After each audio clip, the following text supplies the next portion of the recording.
demandé de parler en français. Je sais que le lieu n'est pas approprié. Je sais que c'est comme une violation d'un lieu spirituel, puisque le Congo, c'est la langue liturgique, d'après ce que j'ai compris. Il me semble que c'est dans cette langue que je devrais parler. Mais en tout cas, avec votre permission, je voudrais parler en français pour le petit temps qui m'est imparti pour être efficace et passer le message. En tout cas, je voudrais remercier toute l'Assemblée pour l'accueil. C'est Tata Sita qui m'a demandé de venir ici.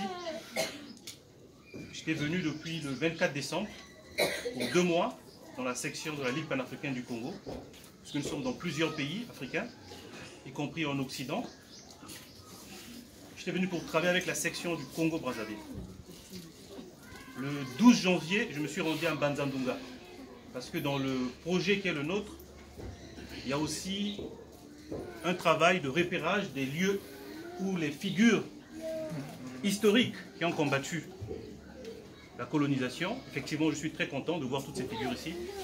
Tata Bouitambongo, Abiala Manganga, Matswa et Fumusimo Kimbangu.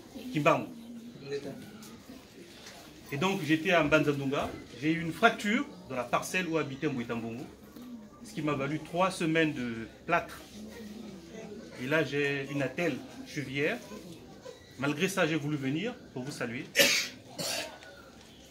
Je suis très ému parce que quand on connaît le quotidien difficile, fait de privation et de répression sociale, économique, politique même, de voir comment notre peuple est capable de donner tant d'énergie depuis ce matin, tant de joie de vivre. Nous sommes un peuple qui est attaché à la vie. Je suis passé dans plusieurs pays africains. Nous partageons une profondeur religieuse sur tout le continent. Nous avons certainement des différences, mais nous avons beaucoup de points communs. Dans tout le continent, malgré la tragédie, malgré le drame, les Africains chantent la vie tout le temps, ce qui est paradoxal. Mais je voudrais vous dire aussi que notre longue tragédie, depuis des siècles, ne peut pas s'arrêter qu'avec la joie de vivre. Parce que le monde n'est pas bon. Depuis quelques siècles, ceux qui dominent le monde nous ont montré autre chose. Sans perdre notre identité, sans perdre cette joie de vivre, nous devons être aussi des hommes et des femmes qui ont le tragique, parce que nous avons déjà été esclaves, nous avons été colonisés, nous sommes néocolonisés, mais nous pouvons redevenir encore esclaves. Parce que l'histoire, justement l'histoire, ne fait pas de pitié au peuple qui ne tire pas les conséquences de l'histoire. Parce que l'histoire a tendance à se bégayer quand on ne tire pas les enseignements. C'est pour ça que notre organisation, la Ligue, nous savons que le parapluie moderne, contemporain, pour nous, Africains, du monde et du continent, ce sont les États-Unis d'Afrique. Nous pouvons prendre la chose dans tous les sens. C'est un super État africain, puissant, militairement, économiquement, culturellement, qui permettra aux Africains de se protéger et en même temps de régler leurs problèmes internes. Et pour ce faire, l'aspect culturel, l'aspect spirituel est important. Vous êtes en fait le gardien, vous êtes les promoteurs de la spiritualité africaine. Quand la colonisation a gouverné le continent africain, il y a eu 3 dimensions. Il y a eu la dimension militaire, politique, c'est-à-dire de l'État colonial, l'administration coloniale. Il y a eu la dimension des industriels, le capitalisme. Et il y a eu la dimension spirituelle, donc religieuse. Ça veut dire que vous êtes l'avant-garde de ceux qui tiennent ce flambeau, mais il faut que tous les autres aspects fonctionnent. Sinon, on ne pourra pas s'en sortir. Dans ce pays où nous sommes en train d'implanter une section, les problèmes fondamentaux, parce que nous pouvons régler tous nos problèmes, de l'eau, d'électricité, de discrimination, de tribalisme, parce qu'il faut les régler. Mais si nous ne réglons pas le problème de la souveraineté, d'une manière ou d'une autre, l'instabilité est toujours là en train de rôder autour de nous. L'instabilité, c'est l'absence de contrôle de nos matières premières. L'instabilité, c'est que nous avons une économie extravertie. C'est-à-dire que nous continuons, comme la colonisation, à vendre nos matières premières à l'état brut, sans les transformer sur place, ce qui nous rend comme des États rentiers. Effectivement, la rupture dont vous avez aujourd'hui, vous êtes victime aujourd'hui, c'est lié fondamentalement au fait que nous sommes un État extraverti.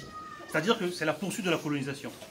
Je ne vais pas être lent, je voudrais juste vous remercier et vous dire que nous avons des combats communs. Dans notre combat, nous voudrions que les langues soient étudiées à l'école. Que le Congo, le Lingala, toutes les autres langues qui sont parlées soient étudiées à l'école. Nous voudrions qu'il y ait une théologie, c'est-à-dire que des chaires de théologie dans les universités.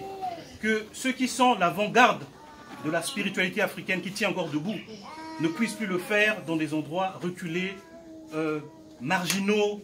Non, on devrait vous donner le palais du Parlement, on devrait vous donner toutes les salles possibles, on devrait vous donner des chaires d'université pour que tous ceux qui, en tout cas, tiennent la spiritualité africaine puissent s'exprimer librement.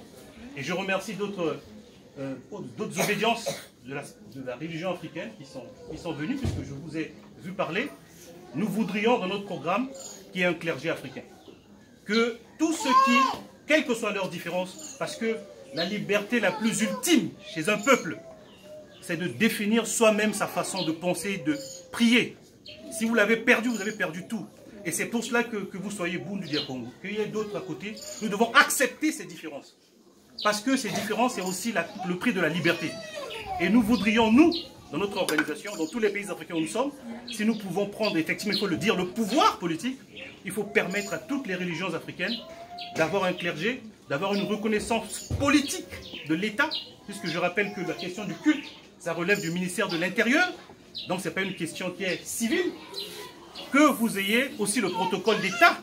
Aujourd'hui, dans le protocole d'État, vous avez le christianisme, on connaît son histoire avec nous-mêmes, vous avez les églises, enfin en tout cas, les religions, l'islam, et vous avez toutes les autres. Mais ceux qui se réclament de la religion africaine ne sont pas reconnus. C'est d'abord un problème politique, au fond. Donc il faut le régler politiquement. Je voudrais vous remercier et vous dire, en tout cas, continuons le combat au nom de Yavita, de Tata Boitambongo, de Mabiala Manganga. Peut-être une petite information. Dans mon petit séjour, j'ai découvert que celui qui a découpé Boitambongo, au bord de la Lufulakari, d'abord chez lui, on l'a battu chez lui, je suis allé là où il a été découpé, il s'appelle Lucien Fourneau. La rue où se trouve l'ambassade de l'Angola, la fraternité, le stade marchand, ça s'appelle Lucien Fourneau. C'est l'assassin de Boitambongo. L'assassin de Mabiala Manganga, il s'appelle Marchand, c'est le stade marchand. Donc dans la même rue, nous avons deux criminels. Donc nous avons du travail. Merci.